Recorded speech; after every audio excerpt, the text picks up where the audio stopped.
Welcome back to Baltimore Birdwatchers. My name is Nikhil Mehta, and with me, as always, is Daniel Rotter. And it has not been great in Baltimore. The bird watching in Baltimore has been of pretty low quality as of late. The Orioles are 13 and 23, dead last in the AL East, and in the MLB, they're only better than the Colorado Rockies, the Pittsburgh Pirates, and the Chicago White Sox, which is some pretty rough company.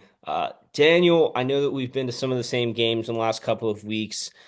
What is your general outlook on the Orioles right now? And do you think that this team needs to make substantial changes, or is it kind of looking like more of a lost season? Or do you think that's too premature?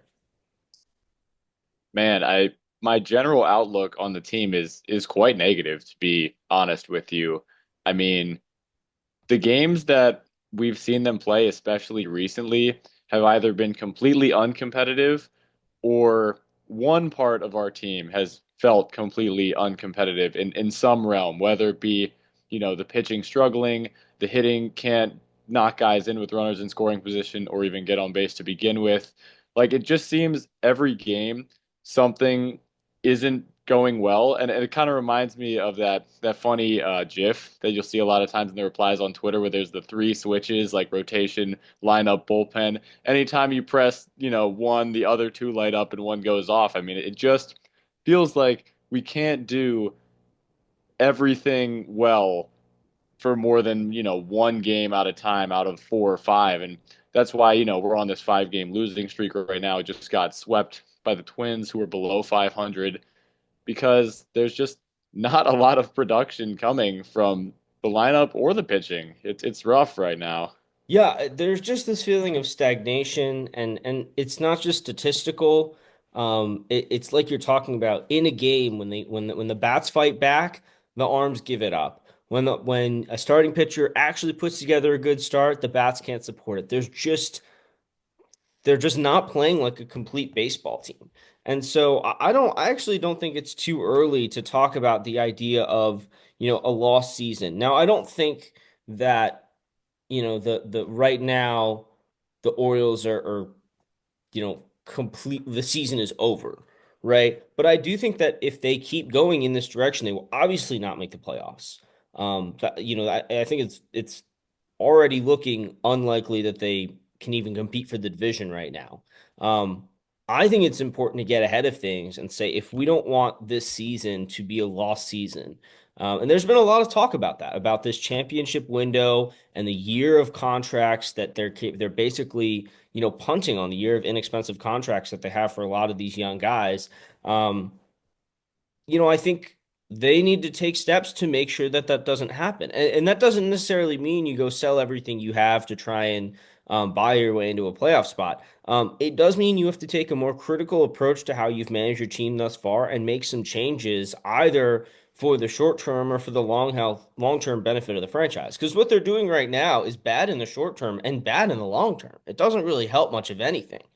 Um, I mean, again, it's early May, right? There's still plenty of time left for them to turn things around, but that has to happen, and that's not something that really just happens naturally. The problems that I feel like the Orioles are dealing with, it's a combination of just poor roster management and poor resource allocation on the roster, but also an inability in the dugout to it really tightens the margins, and you have such bad starting pitching, and your lineup is so inconsistent. It tightens the margins and puts every single decision under a magnifying glass. So Brandon Hyde in the dugout has to make perfect decisions every time to win games, and that's just not something he's going to do. It's not something any manager is going to do.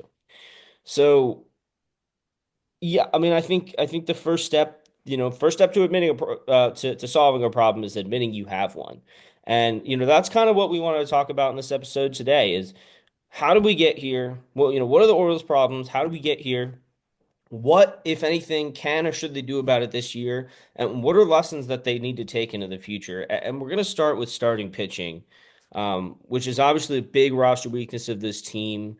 This is something that Daniel, you were talking about going back to when we started this podcast last year. It's something we were both talking about throughout the offseason, was the need to invest in starting pitching. because for some reason we knew something that the Orioles did not, which is that injuries happen. We saw these starting pitchers get injured last year, and then the Orioles let their, best, probably most productive pitcher from last year walk in free agency, um, which is, I think it was going to be very hard for them to re-sign Burns either way, based on his desire to be in Arizona. But then they didn't do anything else. It really felt like there were a lot of missed opportunities in the offseason to bolster their pitching staff.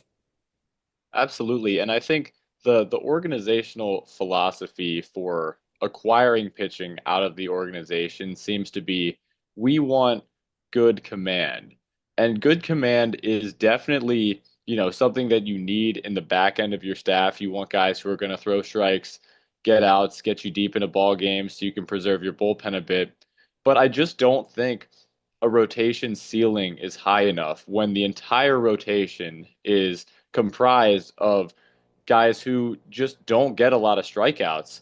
I mean, you look up and down our rotation, even a guy like Zach Eflin, he's been productive for us, but what is Zach Eflin's ceiling? I mean, I know he's had good results because he doesn't walk a lot of guys, but Zach Eflin is, maybe a top 50 pitcher in baseball, maybe. And to be quite honest with you, I don't know if I have a lot of interest in extending him if we have the idea that he's going to be one of our best pitchers going forward, because he will be serviceable probably, but there's just not a lot of upside to go along with that. Then you look at these other guys, we have such similar archetypes with Kramer, who we've seen for years, relatively low strikeout rate, keeps the ball around the zone, and he's pitched better. Kramer always has a few starts every year where he does get strikeouts and he looks great, but it's a very off and on thing. We know with Sagano, the strikeouts are not usually going to be there. Povich is still finding his way. Can't expect a lot in that realm. And then obviously the revolving door that has been that last spot, you can't expect much of anything from. I was excited about Brandon Young, but he hit the IL. I'm hoping, and this is a guy who could kind of fill that stuff role maybe, is Chase McDermott was activated from his rehab assignment, but then optioned to AAA, I guess, to continue trying to build him up. I'm hoping he's a guy that we see soon. The problem is, I just think, the organization committed this money to these older players in Charlie Morton and Kyle Gibson, and I just worry that, after McDermott finishes a rehab assignment, if he was a priority for right now, he would be on the team. Instead, he gets optioned in favor of keeping Morton and Gibson. So I know that management doesn't want to just cut bait on these veterans that they signed 1 month into the season. But it does kind of seem like McDermott, who's pretty universally our highest rated pitching prospect right now because of his closeness, sorry for lack of a better term, to the league and his ability to get strikeouts. And so I hope that he's someone that we prioritize bringing up soon. God forbid there's any more injuries, but he seems like someone who, if we give a long leash to develop, probably has a better chance to get, strikeouts and have better stuff than Povich even. And both of them could be a part of the rotation, but I just think this rotation needs more upside, and we'll talk a little bit about, what that could have been like out of the organization. But I mean, Nikhil, like I just don't really see a way that you can bank on a team winning a rotate or winning a World Series or getting a pennant without some kind of guy in the rotation who is like dominating, mowing down hitters, not even to the level of like a top 10 pitcher, but just has like a 25% K rate. Like how many World Series winning teams don't have one pitcher with a 25% K rate in their rotation? Probably not many. Yeah, I mean, I think kind of what you're describing in a way is what Grayson Rodriguez was supposed to be, and you were all over this coming into the season. I have to give you credit for that. You recognize that their plan was to go with Grayson as the ace, and I think you made another good point about Eflin, which is I think he's the kind of guy for a championship team that's a number three, maybe a number four, well, a solid number three. And I think we talked about during the offseason that Grayson maybe is a one, could be a one, probably is a two right now. And that they were clearly lacking a one. Ones are hard to get. Aces are very hard to get. And so I think it would have been understandable if they went out and got Another two, and a guy whose name came up with us a number of times in the offseason was Nick Pivetta. I think that was the biggest missed opportunity. The weird refusal to go on these multi-year contracts to pitchers has been baffling to me. Multi-year contracts for anyone, really. I understand not giving up multi-year contracts to a lot of hitters, to any hitters in this regime when you have so many guys coming up through the minors, but not being willing to go to multiple years at a pitcher for, Nick Pivetta, 4 years and $55 million, which is just downright affordable. It's less per year than you're paying Charlie Morton, for example. I don't, I felt like Yusei Kikuchi and Luis Severino were paid a lot of money on 3-year deals. Eovaldi would have been, I think, pushing the top level of pitcher this team could have reasonably acquired. But Pivetta really felt like a name they could have gone out and signed. And then you see Crochet getting moved during the offseason. I think you also, who else did you mention earlier, Daniel? Another guy who has been absolutely killing it this year came from an organization who we traded with in the offseason. And it's clear that I was listening to Rates and Barrels, the athletic podcast, and Eno Saris made a great point about this, that it's clear the Orioles prioritize now over 2024 at the deadline last year by using Stowers and Norby to go get Trevor Rogers, who was like coming back to be healthy, instead of Jesus Luzardo, who was injured at the time. And Luzardo has been killing it with the Phillies. He seems to have regained his velocity that he lost and more. And that's just exactly the kind of guy who this team could have used as, additional reinforcements, even had Grayson been healthy, or he could be leading this staff right now. And that's not even to say that if we had Jesus Luzardo, everything would be fine, but it would make me feel a little better about, 26. Like we got one guy, we got two guys in Grayson who have good stuff, and then we could go from there. Yeah, and so you mentioned Grayson. I realized that I mentioned him earlier and forgot to say we still don't really know what the case is with him. Things seem positive for Eflin. It seems like he's trending in a direction to pitch relatively soon. Yeah, he'll Grayson, be we back really this have no weekend. idea. Say again? He'll be back this weekend, Eflin. Yeah. Eflin should be back. Grayson, we have no idea. And if you guys remember Bradish and Wells last year, how the team was kind of very mum about them until they really admitted they were done for the year. I have a sneaking concern that that's going to be happening with Grayson, that they end up shutting him down for the year if he doesn't progress, especially because he threw and then went back down with a issue. If I remember correctly, he was throwing and then had some soreness or something like that. Um, and so I have that concern about Grayson and how that could impact things going into 26. If they shut him down early enough, ideally he can be back for part of 26, depending on exactly what happens and what exactly the injury is. My point being, it was pretty easy to see this coming after Wells and Bradish last year. Um, for whatever, people have done a lot of really good work on why pitching health is such a crisis and what we're doing to kids' arms as when they're teenagers and why we need to stop that. And there is somewhat of a pitching health crisis. And so at what point, do you say, well, look, we had two guys go down last year, plus a whole host of other injuries, Means and Bautista in previous years. This should not be a mystery. And then you go into this year saying, well, we've got these two guys, and we'll kind of figure out the rest behind it with Morton and Sugano, who, look, I got to say, I was right about the guy. He's been, it's not a very high bar, but he's probably been the team's best starting pitcher so far this season. Very, very low bar. So, yeah, I mean, that was the one thing that kind of it frustrated me was like, this happens. This happens with pitchers' arms. And there just was a refusal to invest in anything more significant because, okay, fine, maybe the back end of your rotation is Sugano and Kramer.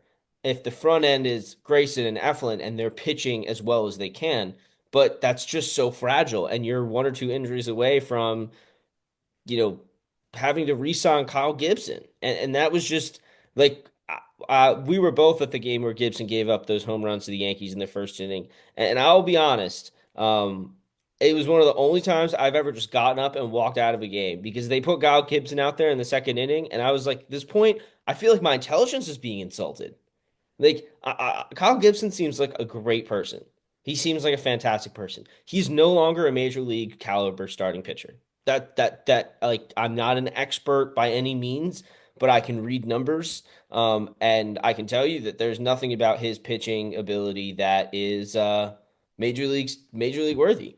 And so they put him out for the second inning, and I was like, it's you're surrendering the game right there. You're basically saying we're going to lose this game because I don't think there's any chance this guy gets through three or four more innings without giving up a host of a bunch of other runs, which is exactly what he did.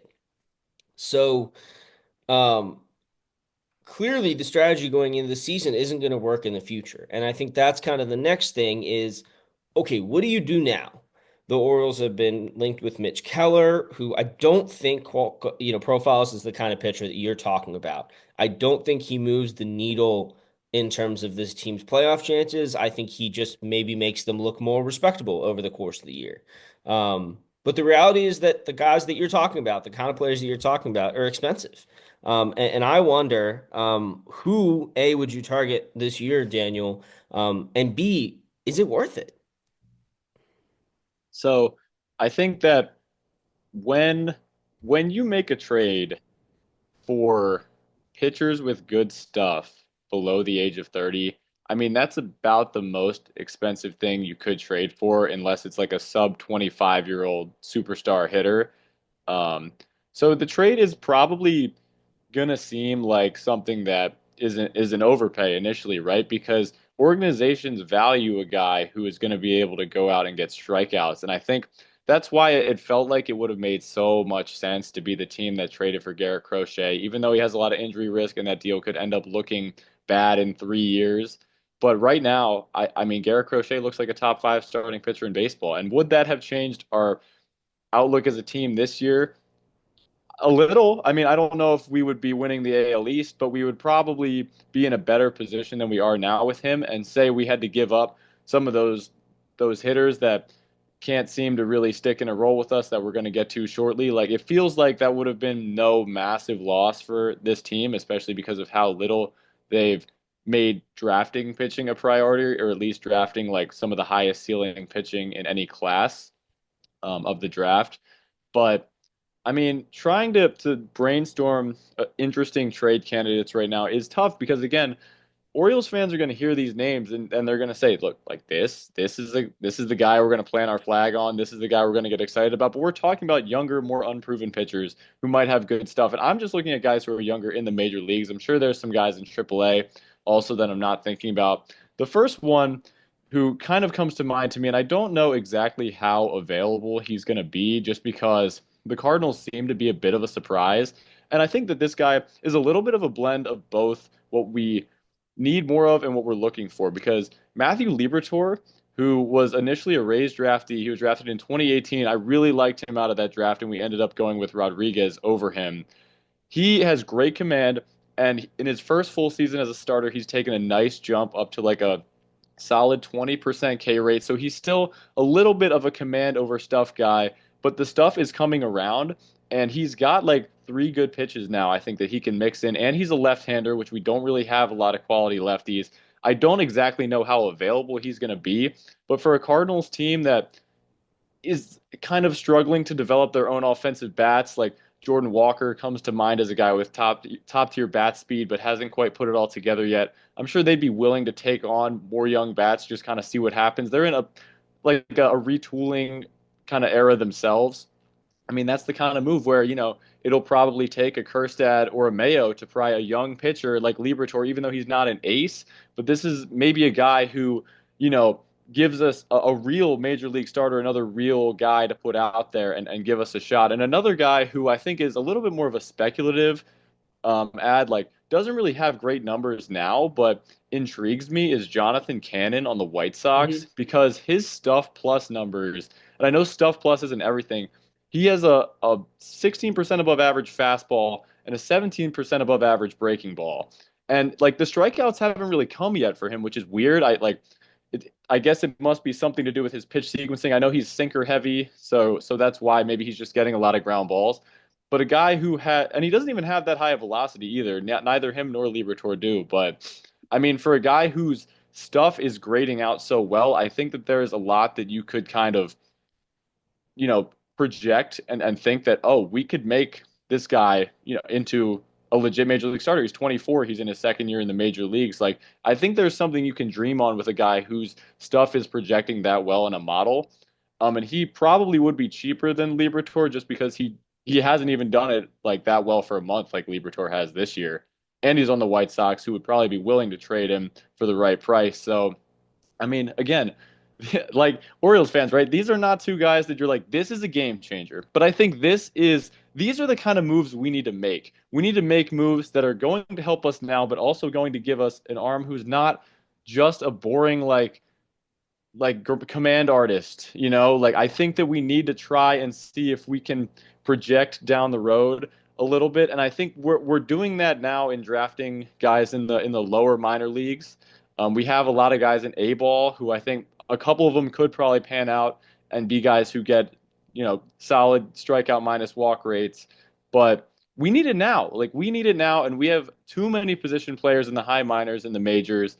And to trade them, like, unless you're getting a guy who's basically about to walk in a year or two, if you want a guy with control who has a chance to miss bats, it'll be hit or miss, but it's probably not going to be a household name. But we got to try, I think. Yeah, I kind of see it two ways. One, I think if you're gonna go out and get arms, I think you'd take the approach that you talk about, which is, you don't have to just take lottery tickets. You can go after guys who are, have some, some proven starting experience.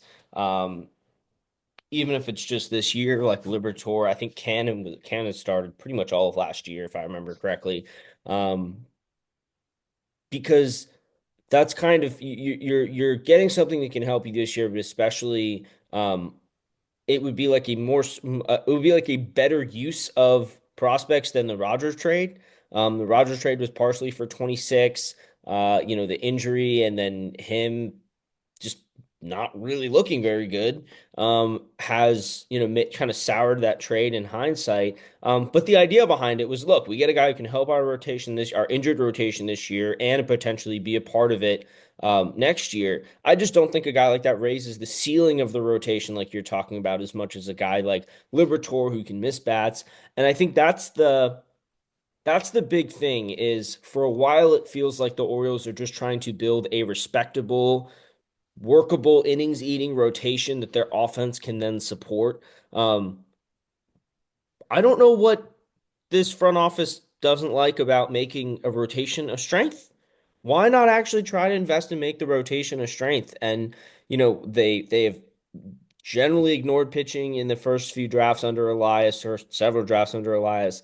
So I would almost say look at this draft as well, more than just acquiring someone at the deadline this year, and look at this draft and this offseason as the opportunity to go out and um, one, stabilize. If you're going to sign a veteran, go get a guy like Pivetta, not a guy like Morton.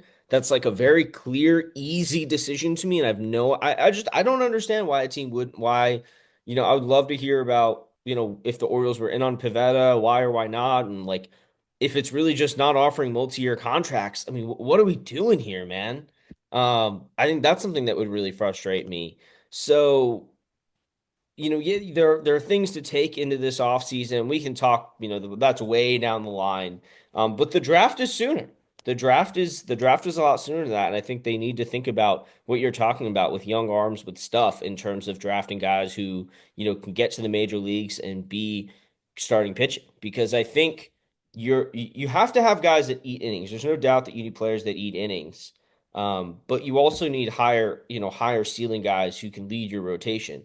Right now, it's not really clear where the Orioles are going to get those higher ceiling guys from, and they've invested a lot in the innings eaters, and so I think it's and I kind of get the idea, right? You find some consistency in your starting pitching, even if it's not elite outings, and your offense is enough to take care of the rest. Well. one, again, I think it's just ignoring the idea of, a rotation being a strength. And two, I think this takes us to the second part of the podcast here, which is your offense that's supposed to be really good isn't very good.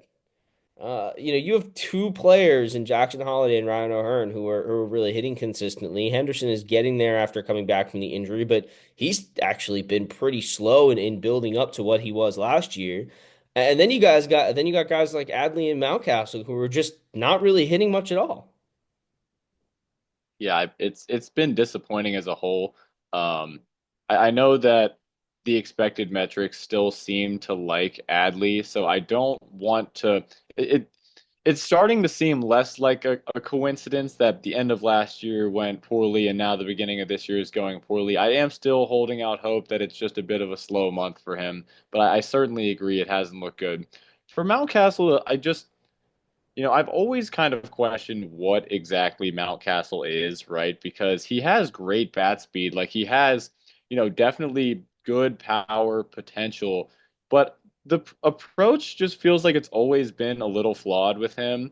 I just see, the number six in him. I kind of see that similar like Jonathan Scope approach where he just gets like so easily fooled by these breaking balls out of the zone. Like sometimes I just feel like he's out there guessing. I mean, he he has interesting power, but he's never really been able to put it together over the course of a whole season. And then to see him start this poorly, and to have a guy like Kobe Mayo in house certainly gets a lot of eyes on him. And then another thing is just that, last year we had a guy with a 900 OPS in Gunnar Henderson, and he had to basically miss almost all of spring training. And I think that you really see that affecting him in some littler ways. I know that his exit velocities are still great, but I mean, he's walking less, he's striking out more. Like it just doesn't seem like the approach to this point has been quite as refined as we remember seeing from him last year. And I think that's going to get fixed. It's a long season. Even, if it takes a couple months for Gunnar to get kind of his approach back. Again, the exit velos are so good that I think that once he starts cutting down the strikeouts, getting the ball in the air more, like he's going to go back to what he was. I'm not worried about him, but it's just we haven't had that Gunnar Henderson yet. And so that has obviously been a massive gaping hole from our offense to this point. Yeah, and I think it is why there is some reason for optimism that you have talents like Adley and Gunner who, Adley especially, you imagine he should be able to figure it out the rest of the season. I was just looking at his baseball savant profile, and the issue is really just his ability to hit the ball hard. And you know, everything else, he's not chasing, he's not striking out a lot. His the expected batting average and so forth are much better than what his actual numbers are. So there's reason to believe that a player like that can turn it around. With Mountcastle, though, like you're saying, it just seems to be an approach issue.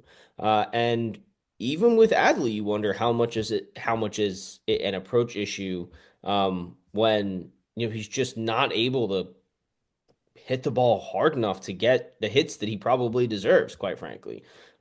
Just or get or I think it, also the ball's just like hanging up on him or whatever it is.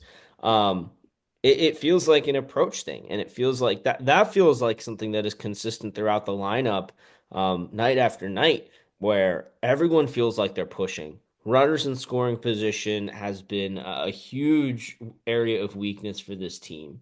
And to me, that's something that's a coaching, you know, thing. They kind of shuffled around their hitting coaches this offseason.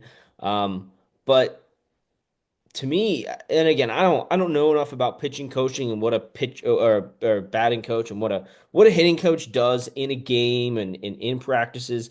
But to me, that's kind of where I look when there are approach issues. Why? Because the approach issues seem very consistent across the team. Everyone is pushing when they get up with runners in scoring position. They are, not having quality at bats. So, I think that's something I, would wonder what you see and what you remember, as a former baseball player. when the whole team is in a rut like that, what is the right thing to get them out of it? Does it take player leadership? Is it coach leadership? Is it really shaking up the lineup?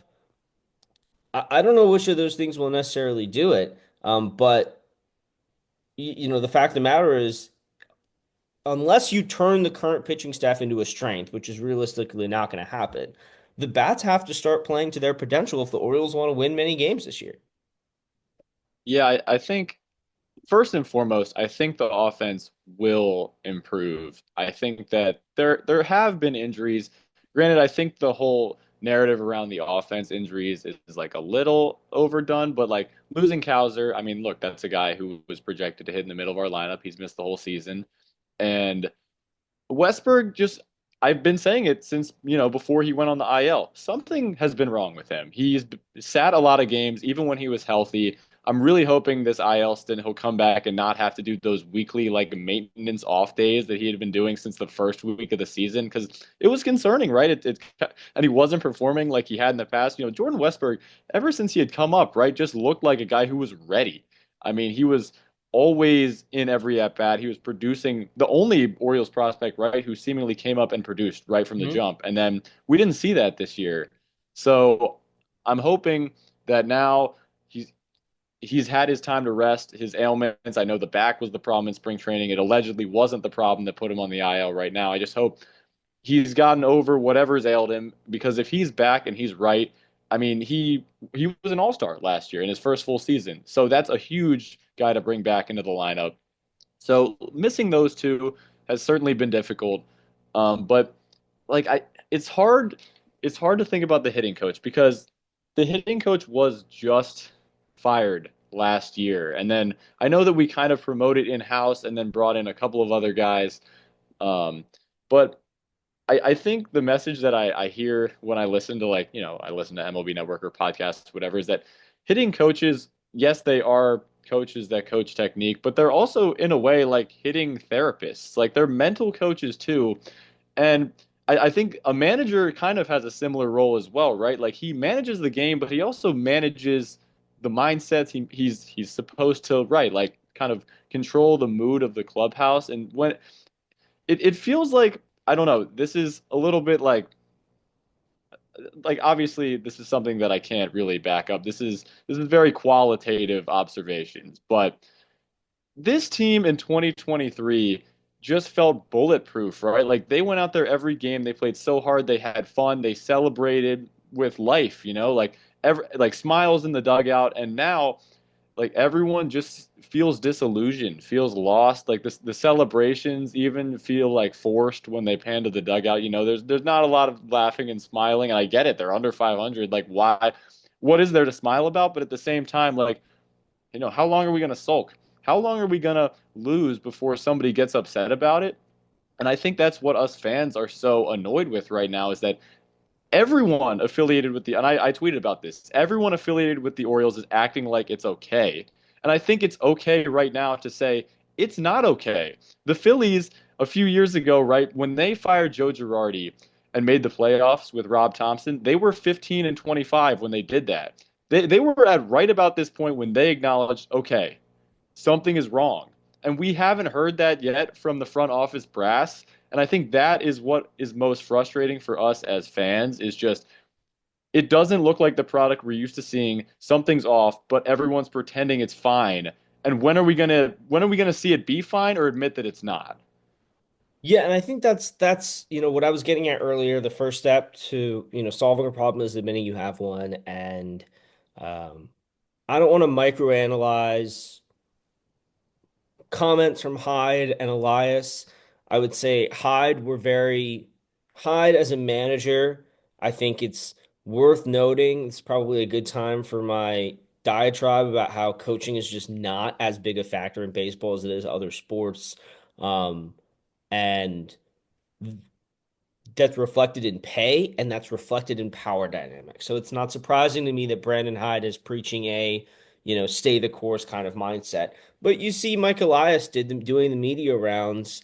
He did the rounds this week on a number of podcasts, and um, there's just something so damage control-y about that specifically that made me feel like, well, you know, you can admit fallibility. You could admit that, hey, okay, we didn't make the right investments in our rotation this offseason. I think that's fair because even without the injuries, like right now we're dealing with uncertainty 5 nights of the week. I love Sagano, but watching him pitch sometimes still makes me nervous because he doesn't get guys out. There's a lot of contact. There can be a lot of hard contact with Sagano. So every single game is a question mark with the starter. And what Elias is saying is, well, we wanted it to be so that 3 games were question marks with the starter. And that's not that much better to me. That just tells me that you were really banking on 2 guys, 2 starters to carry your season, maybe 3 if they were really excited about Sagano like I was. But to me, I think there is also just some understanding that, hey, maybe our approach of, wanting to build guys internally, but not draft pitchers and not trade for pitching prospects, there is some issue with that approach. And I think that there's nothing wrong with admitting that. Not to get too much on a soapbox here, but like in this day and age, it just seems like people do not want to admit that they've erred or that they've made a mistake or a wrong. But and I think I compare it to the Ravens, the other, another franchise in Baltimore.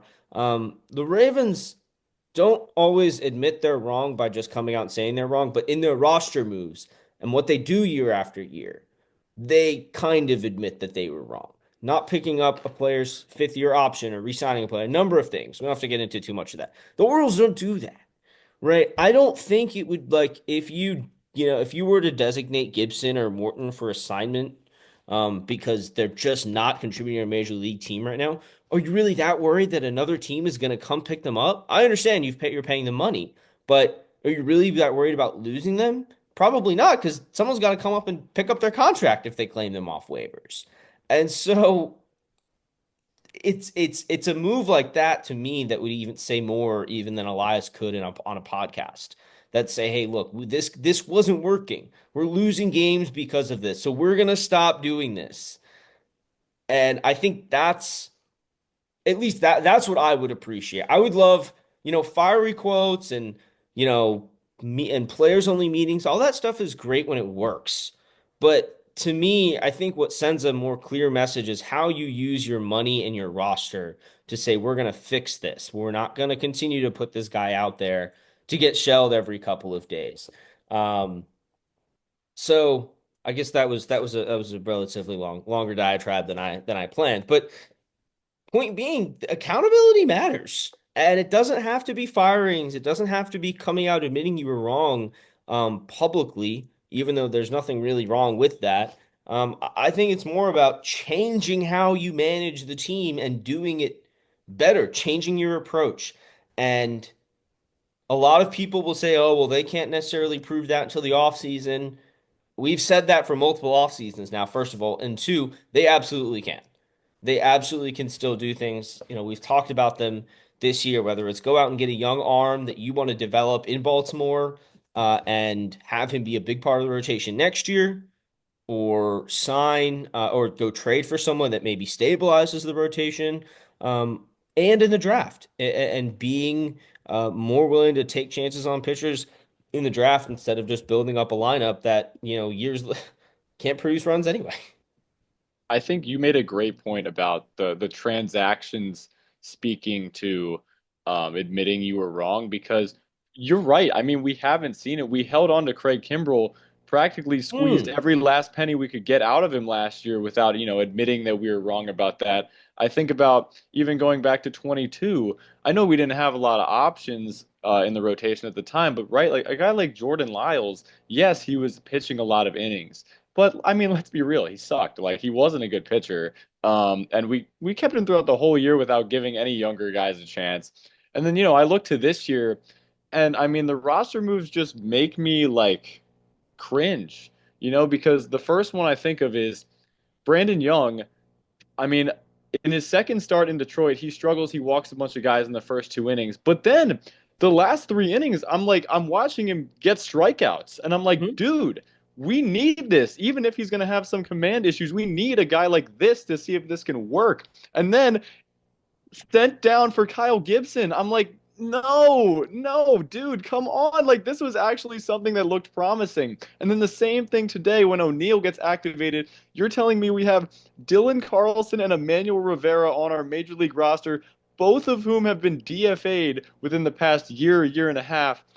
And we send down Kobe Mayo after he struggles for 4 games to bring back O'Neill. And I'm like, why can't we just commit to a direction other than mediocrity or losing? Like, I feel like keeping these younger guys on the team and trying to win with them feels like something other than, tanking or being mediocre, like keeping Rivera or Carlson is. It feels like we want this guy to help us win, even if it's not going to help us win for the next month. Because, like, how much is Emmanuel Rivera going to help us win for the next month or the next 5 years? And again, I think that that really hits the point home and um And McDermott being in the minors too. I'm still pissed about that. He needs to be up. yeah, and I think that's the thing is if you want this not to be a lost season, you either have to invest way more than you're willing to invest in pitching through a trade. I get why they're not going to go out and go get an ace with they're not going to take Basayo, Mayo, and Kerstad and say, here's one of those three guys, and we're going to get an ace. Partially because I think they're in a tough negotiating spot because it's very clear they need one. And other teams, we've seen this happen for years and years where other teams will say, well, that team's willing to give me their third best prospect, so I want your third best prospect, even if your third best prospect is way better than their third. You're in such a bad spot that I'm going to demand that. That seems like some version of what's happened for the Orioles, at the deadline the last couple of years, and I get why Elias hasn't wanted to pull the trigger on that, but then you have to say, okay, one, what improves our high end range of outcomes? This range of outcomes with the current pitching staff is very limited. And while yes, bringing up a younger guy, young or McDermott for almost basically permanent spots in rotation for the rest of the year, that I don't know how much that lowers your floor in terms of outcome. I don't know how much worse they could be, um, but they could certainly be better. And you are getting that kind of crucial development and especially mental development of a pitcher, young pitcher coming up to the majors, getting hit and having to figure it out. And putting them in a position where they don't have to break camp on the roster in their first MLB start is 4 games into the 2026 season. They've been up for a while. And yeah, okay, you don't make the playoffs. Fine. That's gonna happen. I think trying to make the playoffs with this team current roster is not gonna happen. And if you miss the playoffs and you haven't gotten valuable development out of it, you've that is a lost season to me. So I think ultimately there's some very clear paths, and I think we'll know pretty quickly. McDermott should be ready. He was dealing with an injury, right? And then he rehab. Yeah, like we'll know pretty quickly in terms of McDermott. I know Young is on the short-term IL, but I would say by the end of May, we'll have an idea of how serious this team is about this season and how they see this season playing out because I'm not sure anyone can delude themselves into thinking this is a playoff level team as constructed, and that a healthy return from Grayrod, Eflin, Cowser would even be enough to take them into real playoff contention. And I think we'll see if they either make any if they make moves. If they do nothing, we'll know that that's the plan is do nothing and hope. And if they make some aggressive moves, I don't imagine what they could even do in the next month that would make a difference. Um, but I think we'll have a better idea as if we see Gibson and Morton start 4 games over the next month. That will be a much better idea of how serious this team is going to be this year. Um, so I don't know, Daniel. It is not fun to watch. It's not fun baseball to watch. I it is we were talking about going to a game last weekend where we didn't want to go see Morton or Gibson pitch. And that's a really this is just not as I think this is the other thing we've been dancing around this whole time is we've been through the losing. This fan base has been through the losing. They've been through the rebuilding periods with this time frame in mind to have a good competitive team. And that means there is pressure to win. I don't I like I've seen fans be like, "Ah, we've been through years of losing. This is nothing." I'm like, we have never had this talented of a team and just been throwing away years of cheap contracts with them. It's something to me that I think this year will very much turn into a referendum on the Elias era and make it clear whether or not he's going to be able to bring a World Series to Baltimore, and that's really what it's all about. That's what he's promised. The early parts of his regime and the talent gathering has been great, but the management from there has not been. They Yeah, had they had they went out and they got their Verlander, the Astros. I think that was pretty strongly like correlated with ownership stepping in with Jeff Luhnow too, getting Verlander, getting Cole, and parting with the prospects. I think it's really hard not to talk in circles about this when we're so frustrated. So I just kind of wanted to try and define a lost season to me because you've kind of gone through it from your point of view, and I definitely like agree with a lot of your vision. I think this season would be a lost season to me if we didn't unclog this position player jam between Norfolk and the major leagues. Like we can't go into 2026 with Kobe Mayo and Heston Kjerstad not having clear roles. And I also think we need to use them or use somebody else who we're going to trade as a way for this team to land more starting pitchers between the age of 24 and 27 because like we've said they don't mind taking a gamble on the mid 30s command artist, which is fine. You want to shop in the bargain bin a little bit for a 4 or 5 starter. Okay, you go get one. Like whatever, a lot of teams do it. And then we also mentioned that in the lower minors right now, ages what like 19 to 22, we've got some interesting guys for it. Bragg, Herman, Zach Fruit. Like some of these guys could pan out, but you're not getting them for another 2 years probably. So I think, like when I was looking through who the Orioles could trade for right now, because there's not even that many, possible suitors, I'm like looking through teams who sucked last year or sucked this year, and I'm thinking, I'm like, dude, like I'm really about to talk about Jonathan Cannon. Like he sucks right now. Like he's terrible, but I want a guy who's relatively young, who's right here in the majors, who has literally anything to dream on and just be like depth, be an option, and maybe be more. Like if we accumulate some group of and it takes pitching to get pitching in a trade too, especially when you trade for a veteran guy. So one or two of these guys might be gone even if we did make a trade. As we saw when we traded for Eflin, we had to give Ballmeister. When we traded for Burns, we had to give Mhm. DL Hall.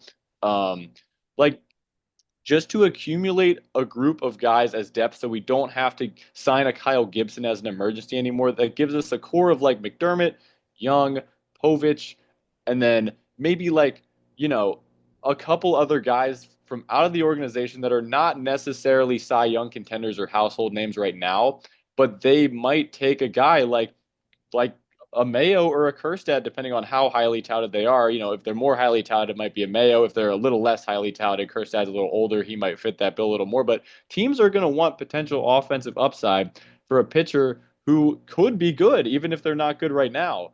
And so a lost season for me is if there is still no role for Heston and Mayo, and if there is no no added intrigue to the young major league age pitching, whether we win or lose. Yeah, I think that's a perfect way to describe it. I think, addressing that logjam and, figuring out like, you sign O'Neill to a multi-year contract. He has not opt out after the first year. And it's just, again, one of those things that's I see the short-term plan. I don't know what the long-term plan is. And I think that's to me a lost season, a season is lost if it has done nothing to contribute. Obviously, if you didn't win, if you didn't make the playoffs, obviously that's a lost season right now for the Orioles. But I think if you didn't put the team in a better position to compete in 2026, that is truly a lost season. And I think it kind of drives with what you're saying because I think figuring out the logjam with Kirsten and Mayo and figuring out roles for them, whether it's on this team or as trade chips, that would make the team better in 2026, I guess, depending on exactly who you trade for. But one way or the other, either they are parts of this team or they're getting the team other assets. And then the pitching thing is especially like you've maybe acquired someone that's you either have called up guys to start them in the majors and get going on that journey. It's we know it's tough for pitchers to mentally adjust and adjust um, just to the types of batters that they see. Get that going early instead of starting it next year. And I think that those two things are building for next year, like I was saying, and. The other thing is, yeah, you say intrigue. To me, that's you add an intriguing young arm. I mean, that's pretty much what you could ask for. Um, to Like me, what probably I better than Cannon. Like Cannon just felt like the most easily available because he's on the White Sox, but I would like to add an arm like of Liberatore's intrigue. yeah, and I think that at that point you could say, okay, we have added a guy who's going to start in our rotation next year. We've gotten Young or McDermott, good experience this year to be ready to join the rotation next year, and we have figured out Kerstead and or Mayo's role. Maybe traded one of them for assets that will help next year. I just think, if you're focused on salvaging a team that was already a concern coming into the season, if right now I don't think it makes the most sense to try and invest a ton in getting the current Orioles up to what the 2024 2025 Orioles were supposed to be because I still don't think that team was going to be very good. And they're probably at 500 ball at best. Yes, they're not down in the dumps of the AL East, but I think at best they're dancing around 500 ball and barely competing for the playoffs and don't go deep in the playoffs. I'm okay with saying, hey, we didn't have the right strategy coming into the season. We didn't have the right roster coming into the season. Let's figure out how we can get the most out of this season and look at our 26, 27, and 28 window with the guys that we have in a contract and figure out a way to push our chips in for those years. Um, I mean, the more we've talked in this podcast, and maybe that's because we've talked more on this podcast and it feels all dramatic and stuff, but I do think that this year is a huge, huge turning point for if this team is going to be able to get the most out of what their rebuild was supposed to be. I think that's a great point because it's not always linear, right? It's not always up like it was with the Astros. And all Sometimes, we can do is watch the games and hope that because I trust Elias's talent evaluation, but I do think like the media sound bites are getting a little frustrating from him for sure. So I just, would like to see, like we've been saying, the progress towards helping this team really compete again in 26 because it already is like, are we winning World Series this year? No, I mean no, I can't see the vision. So I just no. how are we going to get better next year? And maybe if this team makes a miracle run of the playoffs, like awesome. Yeah, but I'm not sure that should be the goal. Like, I don't want to sacrifice 2026 for Yeah. trying to push for that makes no sense to me. That's something that I would really be concerned about. It's not a very wise thing to do, but yeah, I mean, I think you also said it. It's not always linear. Sometimes guys don't develop in the way you expected. Something that stands out to me is how much all these guys were praised for their approach in the minors and then come up in the majors and really struggle to adjust. That's not always something you can predict. I get needing to take a step back but you have to accept that. And I think that's hard to do and accept that this season is not going to be what you wanted it to be. Um, Especially after the moves they made at last year's deadline that felt like they were really building towards a bigger season this year because last year was kind of disappointing too. But it just doesn't seem like there's a clear direction for the short or long term of this team, particularly in starting pitching. And at the end of the day, this is the time to figure that out. If you're not going to have a year where you're pushing to get better at the margins and find enough edges to get to win in the playoffs, that's fine. But you got to figure out how you are going to put yourself in that position next year. Yeah, absolutely. All right, Daniel. Well, I'm glad this was certainly for me a little Orioles therapy session. It felt good to get some of these frustrations out there. What about you? Yeah, I mean, absolutely. I feel like, every day these thoughts just come to mind and As a diehard Orioles fan, I'll still be tuning in at 9:38 on Masson to watch them take on the Angels. And we haven't really talked about Hyde much, but I gotta say, if we lose this series to the Angels, man, I mean, managerial roles gotta be a little less safe. Yeah, I mean, I guess in the same argument that I don't think managing is as important as people make it out to be, and which is why I don't necessarily blame Hyde for where the team is as much. Managing isn't as important as people make it out to be. So you can fire a manager, and it's more symbolic than it is a huge baseball impact deal. It's more of a mental thing. It's a clear message that, we're not gonna we're just not going to we're not just going to let this happen. We are going to try and do something actively to fix it. And like you're saying, that would be another way, you talked about wanting to see the fight and wanting to feel like people care. Firing a manager, look, I rarely advocate for someone just to be fired. And I'm not even sure I'm advocating for that right now. But firing a manager does send a message and it does show some fight. And it is one of those ways of implicitly sending a message and admitting, like, hey, we haven't been doing everything right here and we need to find a way to fix it. That's another way to implicitly admit that if Elias doesn't want to come out and say it outright on a podcast. So I've said a couple weeks ago I think it would surprise me if Hyde was fired earlier in the season, but I think this weekend will be very indicative towards that. Daniel, thanks so much for joining me as always. It's been a great pod. Really, really hoping this team can turn it around, but I guess clearly I'm not super optimistic about it. Everyone who listened, thanks for tuning in. We're definitely going to keep doing these episodes throughout the year. Please reach out to us and let us know if you have anything specific you'd like to discuss. But thank you so much for tuning in and go Orioles. 1, 2.